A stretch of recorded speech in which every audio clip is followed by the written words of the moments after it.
বন্ধুরা সবাই কেমন আছেন? আশা করি ভালোই আছেন। আমিও আপনাদের ভালোবাসায় খুবই ভালো আছি। এটা হচ্ছে আমাদের 9তম অ্যানিভার্সারি। হঠাৎ করে আমি রাত্রি 11টার সময় বাড়ি ফিরে দেখি যে আমার বাড়িতে কত কিছু অ্যারেঞ্জ করেছে এরা। কারা বলুন তো? এই যে আমার দুষ্টু মিষ্টি বোন, ছোট্ট বোন মৌপ্রিয়া দাস, সবাই হয়তো এদের চেনেন।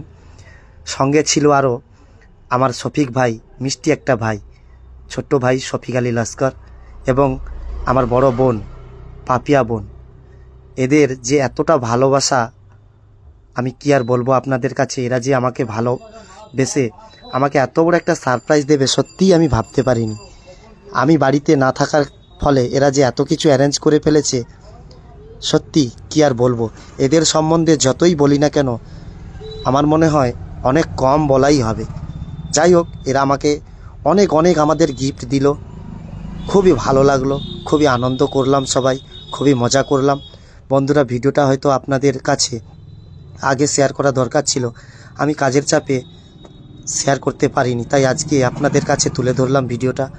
বন্ধুরা, সবাই জানাবেন কেমন হয়েছে। আর ভাই বোন, তোমাদের জন্য রইল আমার পক্ষ থেকে অনেক অনেক ভালোবাসা। তোমরাও ভালো থেকো, সুস্থ থেকো। আর বন্ধুরা, জানাবেন কেমন হয়েছে ভিডিওটা। পুরো ভিডিওটা দেখে অবশ্যই জানাবেন কেমন লাগলো। টাটা, বাই বাই সবাইকে।